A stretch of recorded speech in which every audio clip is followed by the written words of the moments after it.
Hello दोस्तों, आप सभी का स्वागत है मेरे YouTube चैनल पे। आज की इस वीडियो में हम देखने वाले हैं कि पावर फाइनेंस कॉर्पोरेशन भारत की 11वीं भारतरत्न PSU बनने वाली है। तो अगर हम बात करें इससे पहले भारत में 10 महारत्ना PSUs हैं, जैसे आपको पता होगा, जिसमें ऑल इंडिया लिमिटेड है, ONGC है, IOCL है, उसके बाद NTPC है, HPCL है, BPCL है, उसके बाद steel authority of India limited यानी कि सेल है, उसके बाद फेल है, भारत हैवी इलेक्ट्रिकल लिमिटेड। उसके बाद फिर अगर आप बात करें हम तो गेल है यानी gas authority of India limited. उसके बाद पावर ग्रिड है। तो ये 10 भारत में टोटल पहले भारत PSUs हैं अभी फिलहाल। तो एक इंटर मिनिस्ट्रियल पैनल है जिसने की क्लियर किया है कि जो पावर फाइनेंस कॉर्पोरेशन है वो भारत की 11वीं भारतरत्न PSU बनने वाली है। तो सबसे पहले अगर हम बात करें पावर फाइनेंस कॉर्पोरेशन की, तो पावर फाइनेंस कॉर्पोरेशन एक तरह से नॉन बैंकिंग फाइनेंस कंपनी है, यानी कि ये जो हमारी पावर कंपनीज होती हैं, जो डिस्ट्रीब्यूशन कंपनीज होती हैं, जो स्टेट में डिस्ट्रीब्यूशन पावर डिस्ट्रीब्यूशन कंपनीज रहती है, उनको एक तरह से लोन देती है। उनको जैसे अभी कोरोना के टाइम पे बहुत सारी जो डिस्ट्रीब्यूशन कंपनीज थी, डिस्कॉम्स जिनको बोलते हैं, स्टेट की जो डिस्ट्रीब्यूशन कंपनीज थी, वो लॉसेस में चल रही थी। उस टाइम पे कोरोना के टाइम पे उनको बहुत सारे लॉसेस हुए थे। तो उस टाइम पे पावर फाइनेंस कॉर्पोरेशन ने उनको बहुत सारा लोन दिया था। तो ये एक तरह से लोन देने वाली कंपनी है जो कि जो पावर की कंपनीज हैं उनको लोन देती है। तो इसके बाद ऐसी दो कंपनीज हैं, पावर फाइनेंस कॉर्पोरेशन और एक है REC लिमिटेड। ये दो कंपनीज हैं जो कि इस तरह का काम करती हैं, यानी कि पावर कंपनीज को लोन देती है।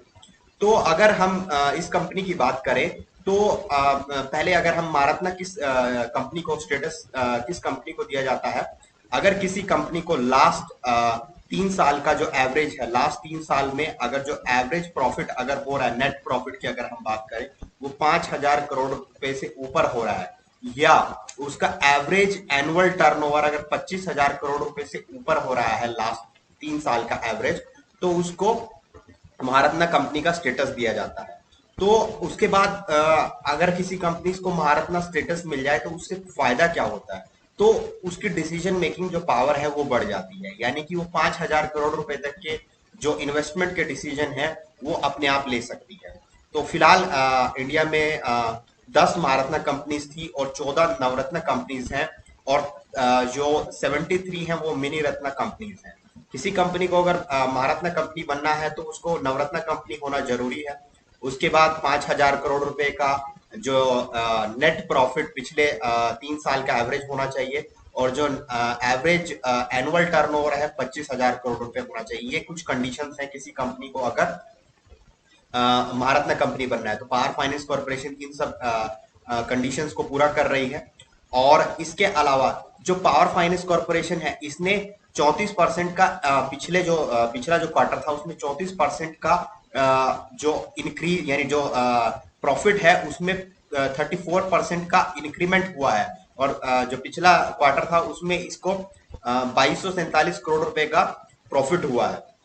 इसके बाद इसने बहुत सारे बॉन्ड्स इशू किए थे, लगभग 300 बिलियन के जो $300 मिलियन के जो ग्रीन बॉन्ड है, इस कंपनी पावर फाइनेंस कॉर्पोरेशन है, इसने इशू किए थे।